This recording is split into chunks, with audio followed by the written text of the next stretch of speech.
Ladies and gentlemen, the rant is on episode three. Episode three. Full moon in effect. Full moon in Scorpio, not just any full moon. Are you feeling it? Well, listen, I'm not too educated, I guess I can say, or informed on the full moon on Scorpio, full moon on Capricorn, full moon on all the signs. Like, I don't know really what each one of them means, but I can feel when there's a full moon. Yeah. I'll tell you that much, because today I feel today as if I've had to kind of like pull myself to, come on, you can accomplish your task. Let's get it done. I've had to be my own cheerleader kind of thing. Have you felt that way? Yeah, I was dragging for sure. It was hard to fall asleep. And then I tried to wake up semi-early quarantine time. I'm still in quarantine time, but I tried to wake up some kind of early for that so that I could walk, get exercise and whatever. But no, I was dragging. Yeah. I mean, I'm like, if the full moon would just do the opposite, right? Give me like extreme hyperness, that would be great. I think sometimes it does. It's just the effect that particular full moon has on you, Well, but let me put on my chapstick. Put on your chapstick and get your lips ready, because we're talking about you this episode. We're getting to know Leah. Don't even. Are we really doing that today? Putting you on the spot. Sorry, in the spotlight, but on the spot. I don't know if everyone wants to hear my entire story. Like, really, it's not that serious. Well, we want to hear your whole life in about 20 minutes. Can you do that? Oh. That's a lot. Well, you see, I was born in... All right. Well, guys, it goes all the way back a couple of years. 1980-ish, I don't know if I want to disclose my real age on this platform. Or maybe the late 1970s.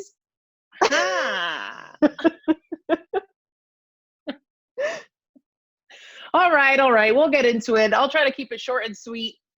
See if I could entertain you guys a little bit with my story. But you're not going to get out of it, Rach. Next week is your turn. I'll try to make up a fun story to tell. What? Pretend there's something interesting to talk about. Yeah. Stop. But you, right now. You're living in Miami right now, but you weren't born in Miami, were you? No, I was. I like that segue. So put it off of me. So you are right.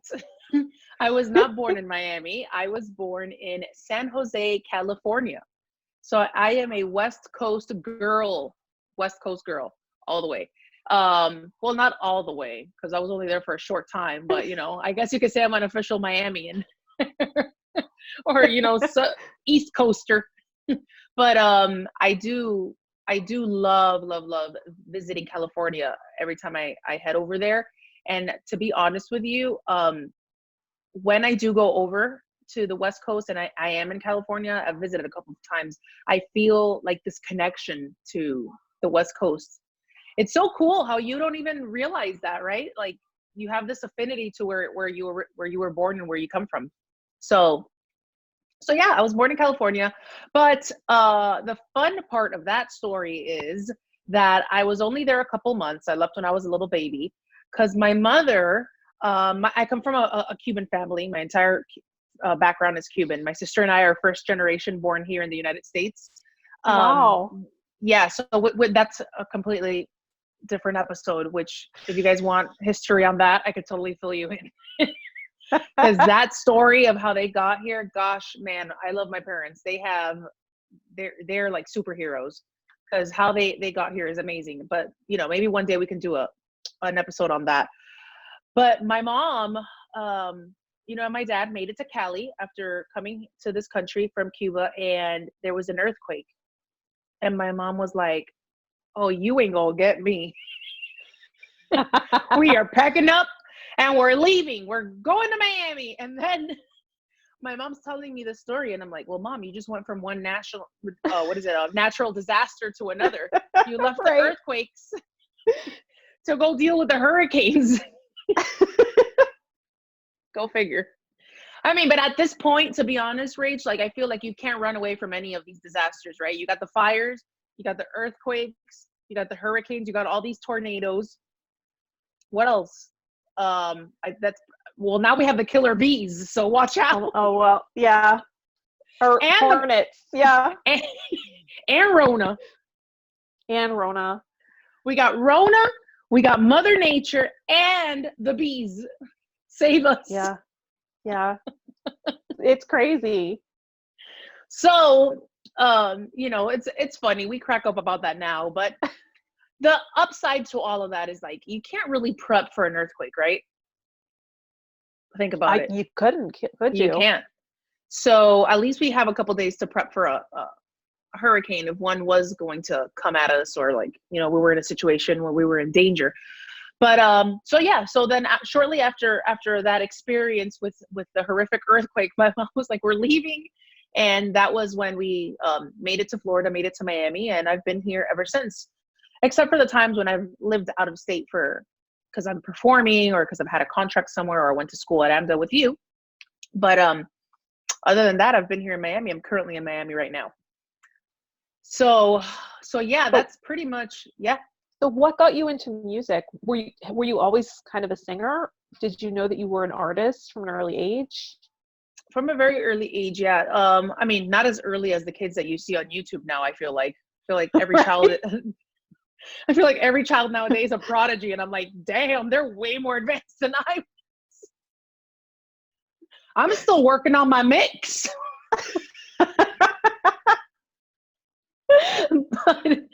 But yes, at a young age, I guess you could say, I started singing around the age of 7 and 8 years old, and it was something that my mother discovered.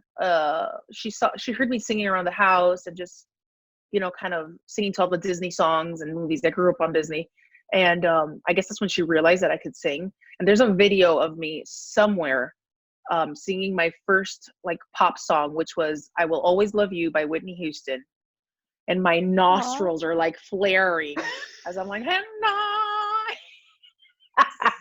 I gotta hit this note."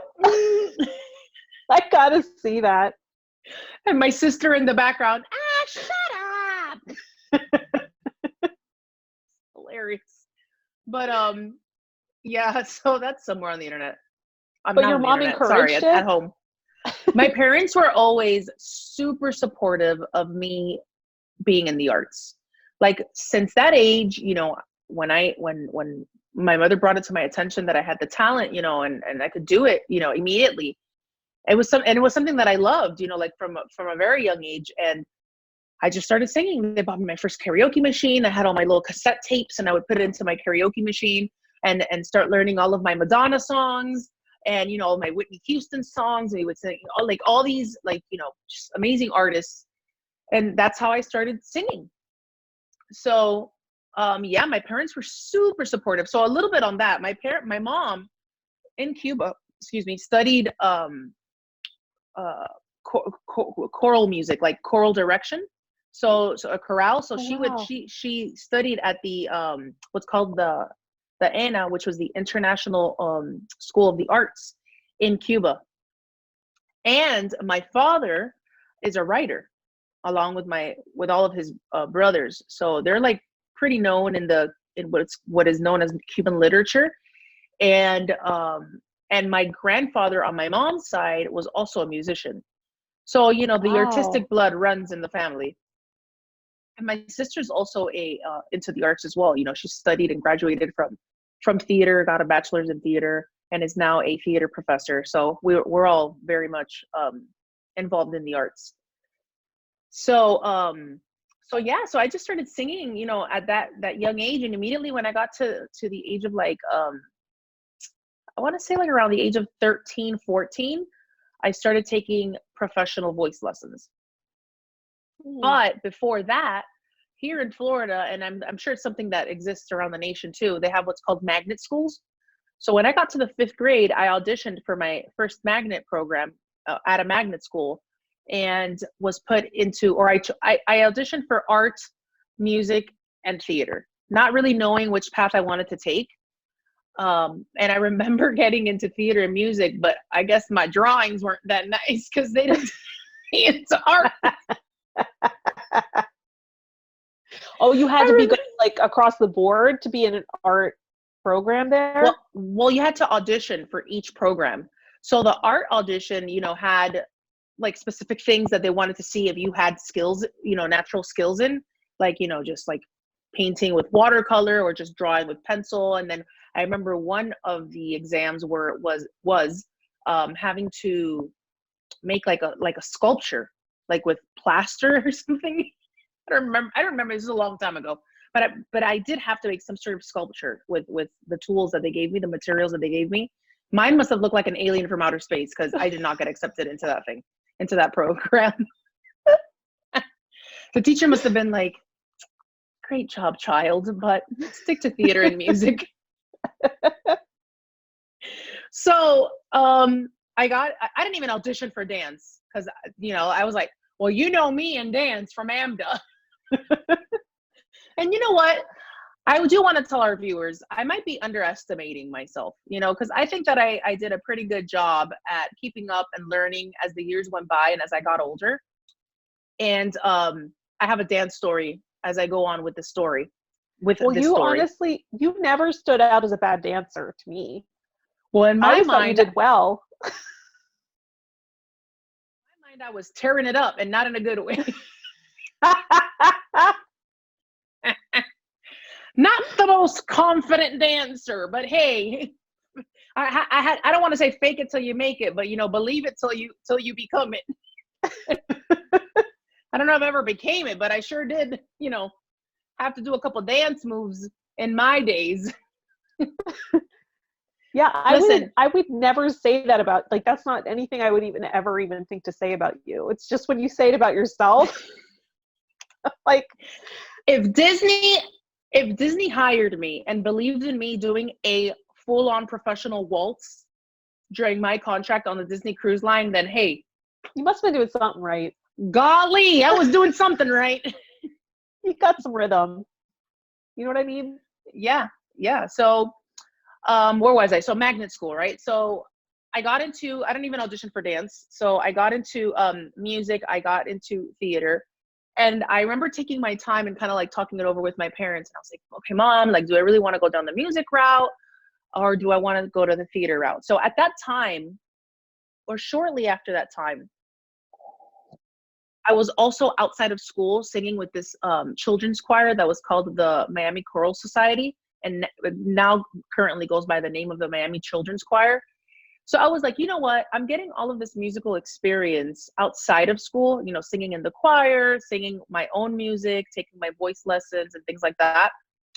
Mind you, there's a little bit of a time gap there because this is like 5th, 6th grade. So I didn't start taking voice lessons till like 13, 14, maybe like a few years later, but I was still involved outside of school with music. So I was like, I think I'm going to go down the theater route because theater allows me to learn to dance. It allows me to sing with musical theater. I'm acting, right? So and art is also a part of theater, right? Because you paint, your own sets, you create your own sets. So it kind of encompasses a little bit of everything. It's very well rounded. So I was like, I'm going to do that, and that's going to teach me stage presence, and I'm going to be able to become comfortable on stage. So that's what I did. I went down the musical theater route, and I stuck with it all the way till my AMDA years, So I was always performing and exploring and involved in musical theater. But outside of schooling, I was always singing on my own. I was presenting as I got older. I presented myself in different events. I sang at different corporate events, different parties, clubs, things like that as the years went by. And I was, also becoming more familiar with writing my own music. It Oh, all happened wow. cohesively, right? Like it was all that Yeah. training was happened throughout my teenage years and going into my late teenage years, heading into my early 20s. By the time I graduated high school, which I graduated from a magnet program, um, I was ready to head on to college, right? And I got all these scholarships for musical theater programs, but I decided not to take any of them because my senior year of high school, my mom was diagnosed with breast cancer. So Wow. thankfully, she's fine now, and it's a blessing to say that she's a survivor, and she's the strongest woman I know.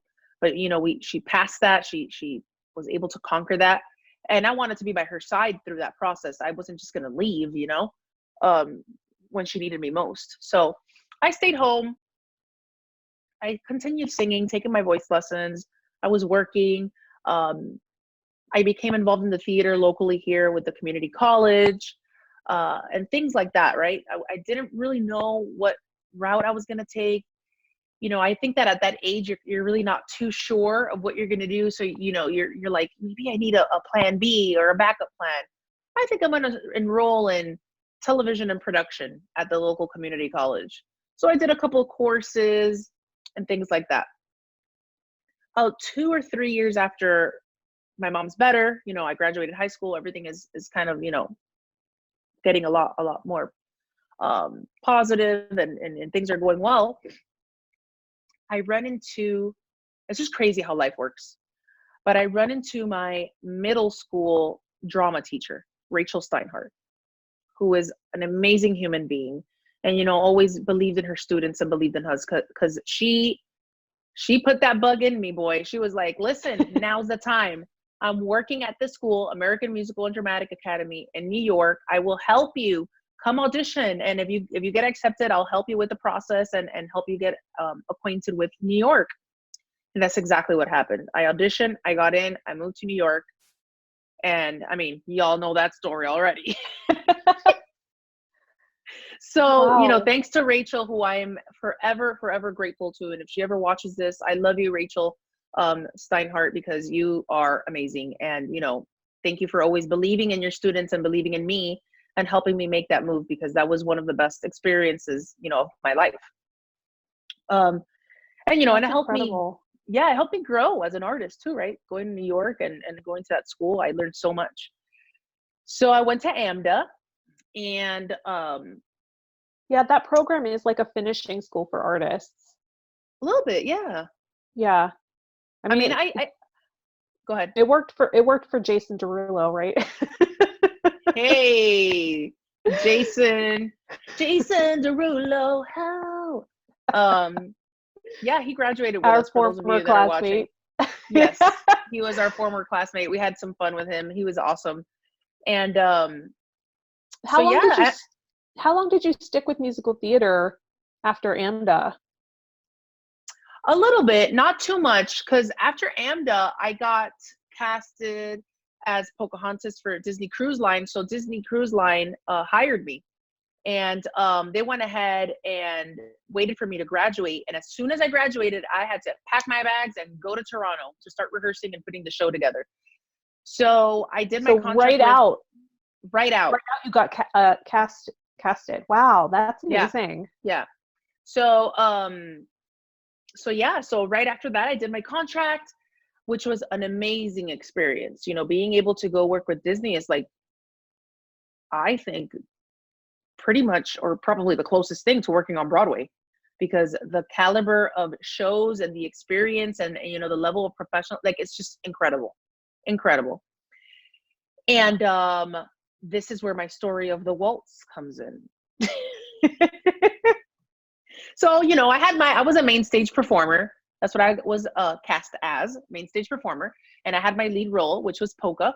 And then, in all the other shows, I had another, character that I had to portray on stage, whether it was a background character or just, maybe, the friend or whatever it was. I was different roles, right, for every show.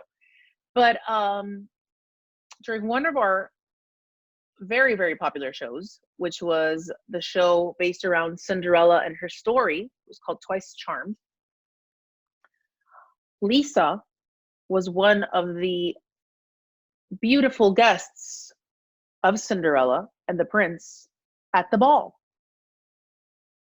So this is Lisa, love. meaning you? Well, yeah, me. Leah, Lisa, you guys know. So you were a guest of the prince at the Madame, ball? I'm going to, Madame Leah was a part of the ball. There you go. So this is love. So this is love. So this is what makes life divine. So that song, whole waltz. And I'm not talking about a little waltz like 1, 2, 3, 1, 2, 3.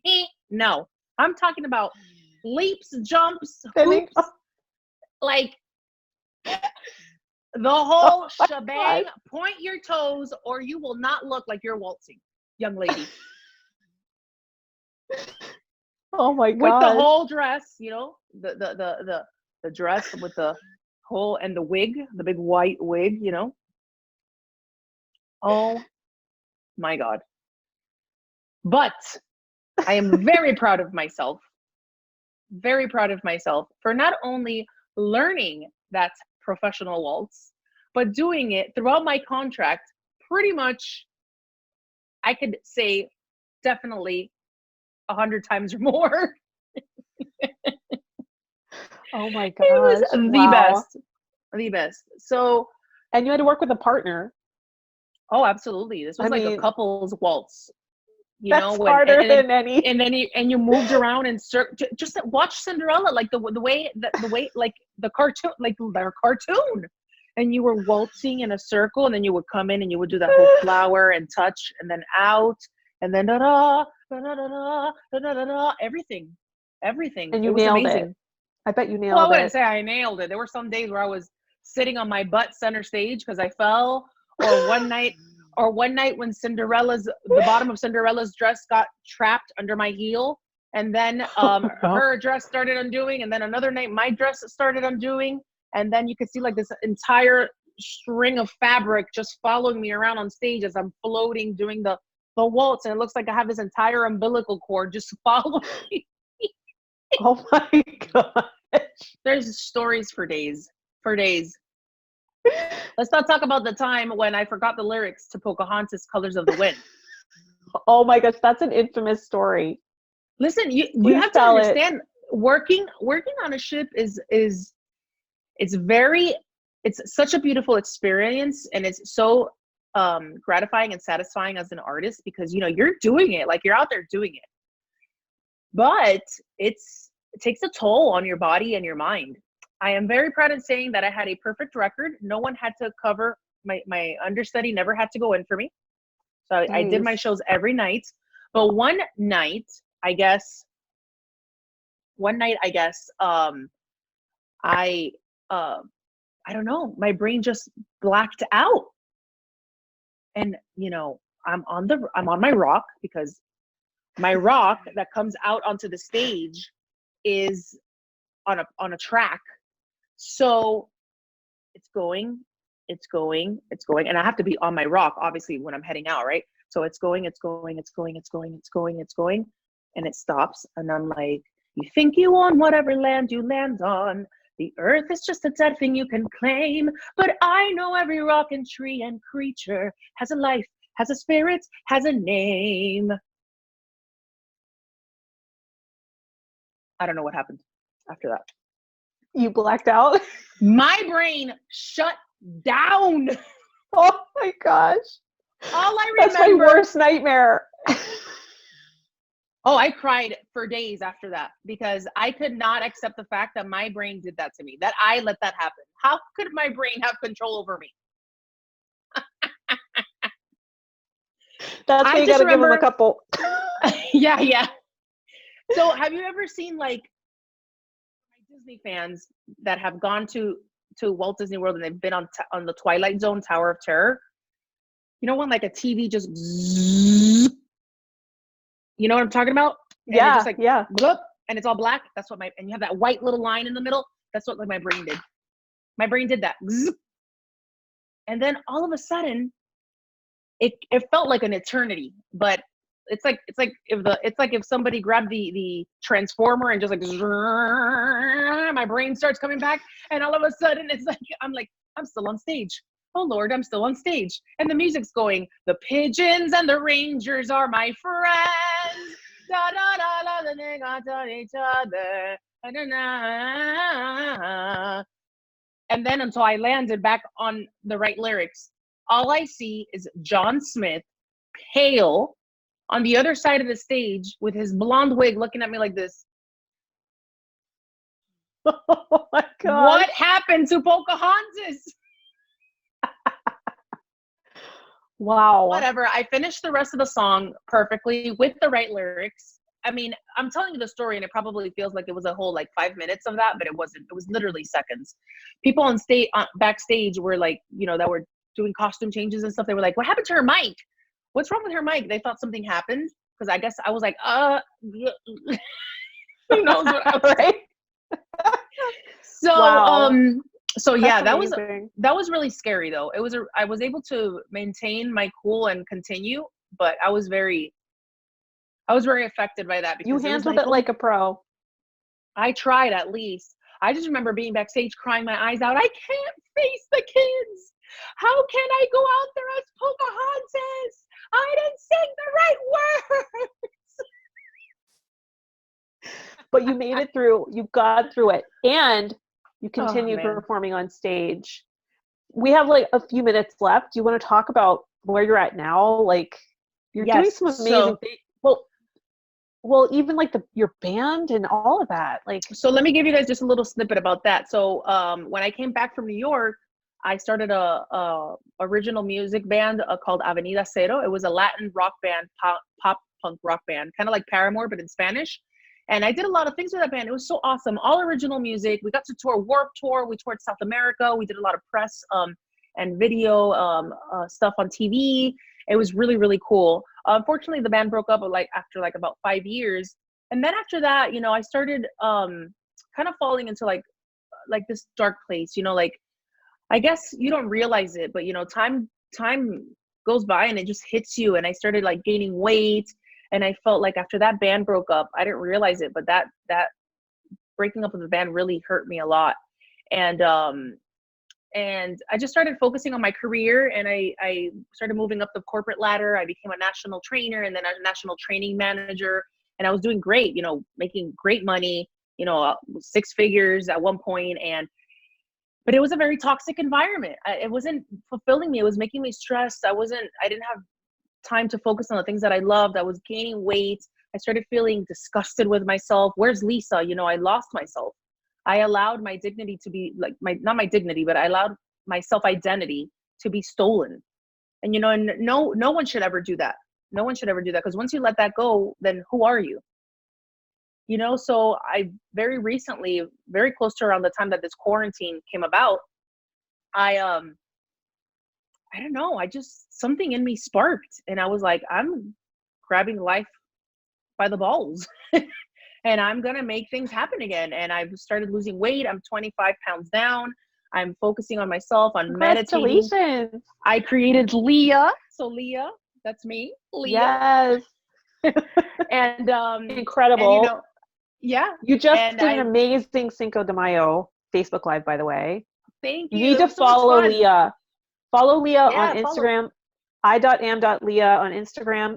Leah Music, right? On I Facebook. am Leah Music. Mm-hmm. I am Leah Music on Facebook. We'll put it down here. We'll put it links down there.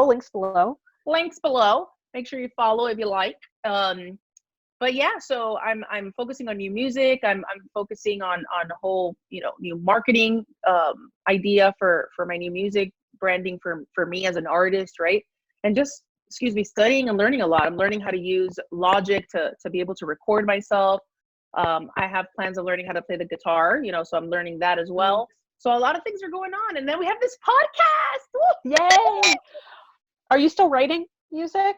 Your own original music? Amazing. Still writing my own music, and new music coming soon for Leah. So hey, keep a look out there. Yeah. So we'll definitely make sure that everyone knows of all the new things that happen with Leah here through the Rant. Yeah. So yeah. So Rach, I mean, that's pretty much it. Wait, 20 minutes, you know, like that's as fast as I could do it. Do I get a prize? You get an award. I don't know what it is yet. We'll come up with something. This was the Icebreaker easiest sour? and most enjoyable podcast for me yet. I mean, Well, you know, Have to next sit week is back. your turn. we'll see. There is no we'll see. It's your turn, darling. I want to hear more about Rachel Schaefer. All right, I'll come up with something.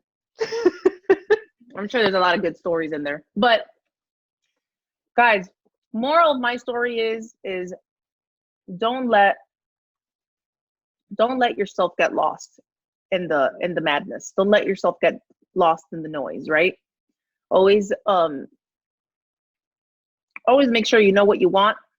Always be true to yourself. Know who you are, and if you need to speak to anyone, reach out to anyone to relate to about anything that you're going through to help you get through it, do it. You know, it's okay to say help. It's okay to do that, which is something that I had to realize when it got a little bit too late. So it takes strength to receive and ask for help. Yep. Yeah. All right, Rach. So I love you. I'll see you next week. I love you too. Bye. Thanks for joining us. Bye, guys. See you soon. Bye.